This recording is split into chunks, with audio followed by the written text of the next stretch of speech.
আজকে সকালে নাস্তার পর চাটা আমিই বানালাম। মাঝে মাঝে আমি একটু সকালের চা বানাই।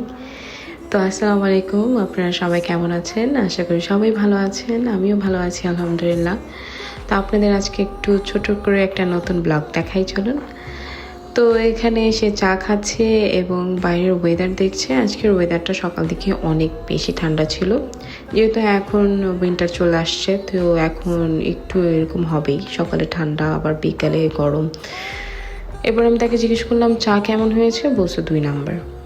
যাই হোক, চাটা অনেক ভালো ছিল। চা খাওয়ার পরে আমাদের সকালের যত নাস্তার এঁঠো বাসন ছিল এগুলো সব ধোয়ার জন্য আমি রেডি হয়ে গেলাম। এমনিতে আম্মু ধোয়, কিন্তু আজকে যেহেতু আমি কিচেনেই ছিলাম তো ভাবলাম আমিই ধুয়ে ফেলি। তো আপনারা যারা চিন্তা করেন যে আমরা যারা প্রবাসে আছি বা আমেরিকাতে আছি তারা হয়তো কোনো কাজই করি না ঘরের, সব হয়তো মেশিনে করা হয়, কিন্তু একদমই না। আমরা যেরকম বাইরের কাজ করি ঠিক তেমনি আমরা ঘরের কাজও করি, কিন্তু ঘরের কাজ সবসময় আমরা আপনাদের সামনে প্রকাশ করতে পারি না। কিন্তু বাইরের কাজগুলোই আপনারা জেনে থাকেন যে যারা বিদেশ থাকে শুধু ওরা বাইরের কাজে করে, কিন্তু একদমই না, আমরা আমাদের কাজ নিজেরাই করি। দেশের মতো আমাদের এখানে কোনো হেল্পিং হ্যান্ড নাই। লাস্ট টাইম আমাকে একটা আপু জিজ্ঞেস করেছিল যে আমি কোথা থেকে আমার ঘরের প্লেট এবং পেয়ালাগুলো কিনেছি। তো এগুলো আমি কস্কো থেকে নিয়েছিলাম। এগুলি মেবি ইটালিয়ান কালেকশন ছিল, তো আপনারা কস্কো থেকে দেখতে পারেন। এগুলো হচ্ছে মূলত 4টা করে পিসের সেট থাকে, 4টা প্লেট এবং 4টা পেয়ালা। সো বিকাল দিকে আমি জাস্ট একটু আমার হেয়ারটাকে সেট করে নিলাম।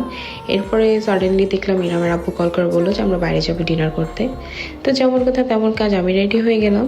এরপর আজকে আমি ম্যাকের লিপস্টিকটা ইউজ করেছি এবং এখানে আমি রেডি। তো বেরিয়ে পড়লাম আমরা। এটা ছিল অ্যাঞ্জেল স্টেডিয়াম। আপনারা যারা যারা চিনেন অবশ্যই আমাকে কমেন্ট করে জানাবেন কেউ এর আগে ভিজিট করেছেন কিনা। এই তো আমরা চলে আসলাম। এটা ছিল ফুলারটনে। আমরা আজকে এসেছি একটা পাকিস্তানি কাবাবের দোকানে। এটা অনেক ফেমাস একটা দোকান এবং এটা ক্যালিফোর্নিয়া এবং টেক্সাসে ওদের 2টা শাখা। তো ফাইনালি চলে আসলাম আমরা বন্ধুখানে এবং বাহিরের লুকটা ওদের জাস্ট ওয়াও ছিল। বাহিরে প্রায় 70 জন কি 80 জন মানুষ বসার ব্যবস্থা আছে এবং ভিতরের ডেকোরেশনগুলোও অনেক সুন্দর ছিল। মানে এক কথায় বলতে গেলে একদমই আধুনিকভাবে হচ্ছে গিয়ে দোকানটা সাজানো। কারণ এর আগে আমরা অনেকগুলাই পাকিস্তানি এবং ইন্ডিয়ান রেস্টুরেন্টে মানে ট্রাই করছিলাম খাবার, বাট আমার কাছে অত একটা ভালো লাগেনি। কিন্তু ওদের যেরকম ডেকোরেশন ঠিক এরকমই খাবার, মানে খাবারের কথাগুলো কি বলবো। এবং এখানে সব হচ্ছে মেক্সিকানরা কাজ করছিল এবং ওরা এত বেশি লজ্জা পাচ্ছিল যা বলার বাইরে। সো আমি ওদের থেকে পারমিশন নিলাম আগে যে আমি কি ভিডিও করতে পারবো কি না। তো ওরা বলতে চায় হ্যাঁ কোনো সমস্যা নেই, অবশ্যই করতে পারবো, কিন্তু ও অনেক শাই ফিল করছিল। সো যাই হোক, আমাদের নাম্বার ছিল 28। সো আমরা ওয়েট করতেছিলাম এবং ইরাম সবসময়ের মতো দুষ্টুমি করতেছিল। দুষ্টুমি বলতে ও হচ্ছে একটু হাংরি ছিল। তো এই তো আমি আম্মু আকসা এখানে আমরা একসাথে, আর ও ওয়েট করতেছে যে কখন খাবার চলে আসবে। এবং খাবারে যে কি সুন্দর অ্যারোমা ছড়াইছে, জাস্ট কি আর বলবো। এবং আমি জাস্ট পেইন্টগুলো নিয়ে কথা বলতেছিলাম, বিকজ আমার অনেক ভাল লাগে। প্রত্যেকটা দেশেরই নিজস্ব একটা ট্রেডিশনাল ব্যাপার রয়েছে এবং ওরা যে এই দেশে নিজেদের ট্রেডিশনালগুলো মানুষের সামনে ফুটিয়ে ধরতে পারে, এটাই অনেক বড় একটা ব্যাপার।